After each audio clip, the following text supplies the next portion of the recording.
Hola, yo soy la doctora Carolina Moreta Sánchez, soy investigadora por México en el Instituto de Ciencias de la Atmósfera y Cambio Climático, y mi línea de investigación tiene que ver con impacto del cambio climático sobre la biodiversidad y la agrobiodiversidad. En el taller que nosotros impartimos, que se llama Ecología Geográfica en un mundo cambiante, somos tres tutores principalmente. La doctora Ángela Cuervo Roballo, que está en el Instituto de Biología de la UNAM, y el doctor Constantino González Salazar, que también es parte del Instituto de Ciencias de la Atmósfera y Cambio Climático. La línea de investigación del Instituto de Constantino González Salazar tiene que ver con cambio climático y salud, y la línea de investigación de la doctora Cuervo en el Instituto de Biología tiene que ver con impactos del cambio climático sobre la biodiversidad. Entonces, bueno, un poco quería explicarles de entrada qué es la ecología geográfica, y es una disciplina que mezcla dos disciplinas principalmente, la ecología y la geografía. La ecología es el estudio de la interacción de los organismos con ellos mismos, con otros organismos de otras especies y su entorno. Y la geografía estudia la Tierra y sus características naturales y culturales. Entonces, bueno, la ecología geográfica es la interacción entre individuos de la misma especie o de distintas especies, y el estudio de estas interacciones plasmadas en la geografía. Entonces, bueno, como bien decía el autor Chávez, dice: Science always benefits from sharing ideas across disciplines, lo que significa que, pues, cuando dos disciplinas interactúan entre sí, pueden salir resultados bastante interesantes y se enriquecen. La que sigue, por favor. Entonces, bueno, en la ecología, pues hay diferentes escalas. La ecología puede verse desde la escala a nivel celular, por ejemplo, en estudios de cáncer, luego a nivel de individuo, a través de la fisiología, es decir, conociendo, por ejemplo, los umbrales climáticos, o sea, los grados de tolerancia de precipitación, de temperatura de diferentes organismos. Demografía, que es el estudio de los individuos de una misma especie que coexisten en el tiempo y en el espacio, y puede ser a una escala mucho más grande en términos de poblaciones, ecosistemas, y donde ya se involucra la parte geográfica. Por ejemplo, en este caso se utilizan herramientas de ecología como el modelado de nicho ecológico y la minería de datos. La que sigue, por favor. La que sigue, este es un ejemplo de lo que es anterior, por favor, de lo que es a nivel celular, por ejemplo, un estudio en cuanto a ecología, pues sería el cáncer y cómo interactúan las células entre sí. Y entonces, el hecho de que haya competencia, por ejemplo, entre células cancerígenas que ya son resistentes a un tratamiento en particular, y células cancerígenas que todavía no son resistentes, esa competencia ayuda a que no todas las células se vuelvan súper resistentes al tratamiento, y esa es una de las alternativas que ahora se están utilizando en cáncer para combatirlo, es decir, dejar los tumores pequeñitos sin acabarlos completamente para que resulten en una competencia si es que sale por ahí alguna célula resistente al cáncer. La que sigue, nivel de fisiología, pues es el estrés térmico, por ejemplo. O sea, tú puedes poner en cámaras de crecimiento o en algún invernadero para conocer cuáles son hasta dónde para la planta es el óptimo de temperatura, de precipitación o de humedad, y entonces hasta qué punto ya se llega a un estrés térmico o a un estrés hídrico. La que sigue, por favor.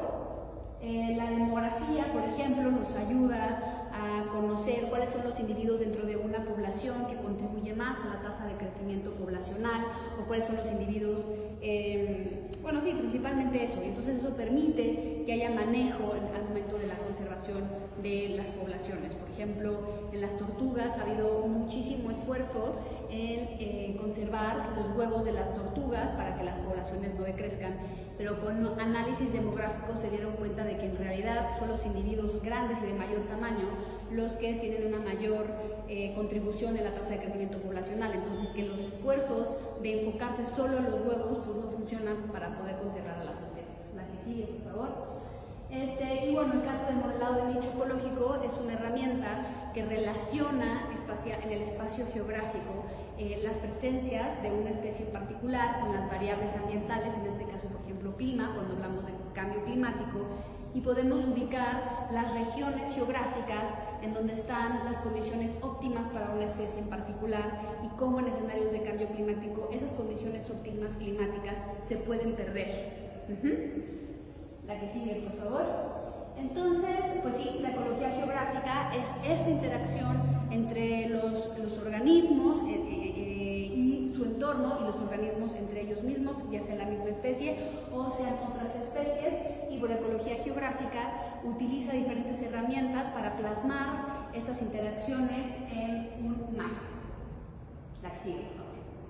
Entonces, bueno, en la actualidad nos hemos enfocado a acompañar a los estudiantes en proyectos de investigación que tienen que ver con las líneas de investigación de los 3 tutores que impartimos este curso. Entonces hay quienes están trabajando con salud y cambio climático, hay quienes están trabajando con la conservación de la biodiversidad y cambio climático, y hay quienes están conmigo que mi línea de investigación tiene que ver con la biodiversidad y la seguridad alimentaria y condiciones de cambio climático. Entonces algunas de las tesis que ya están en curso tienen que ver con sistemas agrícolas, que es principalmente lo que yo trabajo. Entonces, el sistema agrícola pues, es una mezcla entre sistemas sociales y sistemas biológicos. Es una composición bastante más compleja, la que sigue, y eso lo tratamos de plasmar en la geografía. Entonces, por ejemplo, una de las estudiantes que actualmente está con nosotros está desarrollando un proyecto que tiene que ver con maíz transgénico. Esta es una figura de un paper que ya está publicado y donde podemos ubicar que los maíces transgénicos están ampliamente distribuidos en 3 estados y 2 de ellos son centro de origen y diversificación del maíz. Entonces, lo que vamos a trabajar con este estudiante que va a entrar a 7º semestre es que va a proyectar las condiciones en escenarios de cambio climático en donde los transgénicos podrían desarrollarse porque tendrían condiciones climáticas óptimas, y entonces ubicar zonas de mayor riesgo para la diversidad de maíz. Entonces es modelar la diversidad de maíz, de las razas nativas de maíz que existen, y empalmarlas con las condiciones óptimas para los transgénicos, y de esa manera ubicar las zonas de mayor riesgo para identificar en dónde pudiera haber una mayor contaminación de transgénicos en las zonas de mayor riqueza de maíz. La que sigue, por favor. Un estudiante que también está en el seminario, aunque está compartiendo tesis con otro tesista más, están desarrollando un proyecto que tiene que ver con plagas del género Filofaga en Oaxaca. Filofaga es un género que conforma el grupo de la gallina ciega, que es una de las plagas más importantes en la República Mexicana y ataca, entre otras plantas, al maíz. Y bueno, como Oaxaca es centro de origen y diversificación del maíz, es importante conocer qué va a pasar ahí en términos de plagas. Además, ya se tiene antecedentes de que las plagas están cambiando su distribución porque se está calentando el entorno, y entonces esto está provocando que se acorten los ciclos de vida de las plagas y por lo tanto sea como una primavera eterna, ¿no? Entonces, por un lado, una de las estudiantes fue hacer encuestas para conocer qué están llevando a cabo, qué medidas están llevando a cabo los campesinos en campo para poder lidiar con estas nuevas condiciones climáticas y las complicaciones que traen en términos de plaga. Y por el otro lado está un estudiante que fue a recolectar a los individuos de estas plagas para conocer qué tipo de especies hay, cuáles son las condiciones climáticas en donde hay una mayor riqueza de especies de Filofaga a escala Oaxaca, y también tenemos una base de datos de este género a nivel nacional, y vamos a modelar qué va a pasar con esas plagas a nivel nacional. Eso va a ser a 2 escalas, a nivel nacional y a nivel estatal. La que sigue, por favor. Y bueno, otra de las tesistas que está trabajando bajo mi tutoría está utilizando la base de datos del CIAP, que el CIAP es el Servicio de Información Agroalimentario y de Pesca. Y este tiene una base de datos muy importante que ya tiene más de 20 años sobre rendimiento, producción, área siniestrada, área sembrada de muchos cultivos, cerca de 167 cultivos de importancia alimentaria en nuestro país.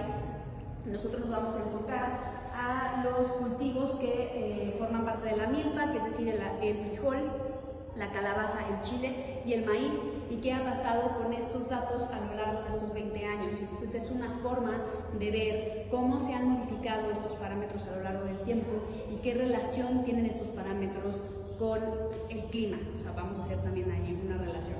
Entonces, bueno, si se dan cuenta, la idea de este taller es que se realicen proyectos de investigación con nosotros. Ahora, lo que estamos proponiendo, sí, por favor, para las personas que pudieran estar interesadas en este trabajo, es que se involucren a un trabajo que ya está en curso desde febrero de este año y que tiene que ver con las jacarandas en la Ciudad de México.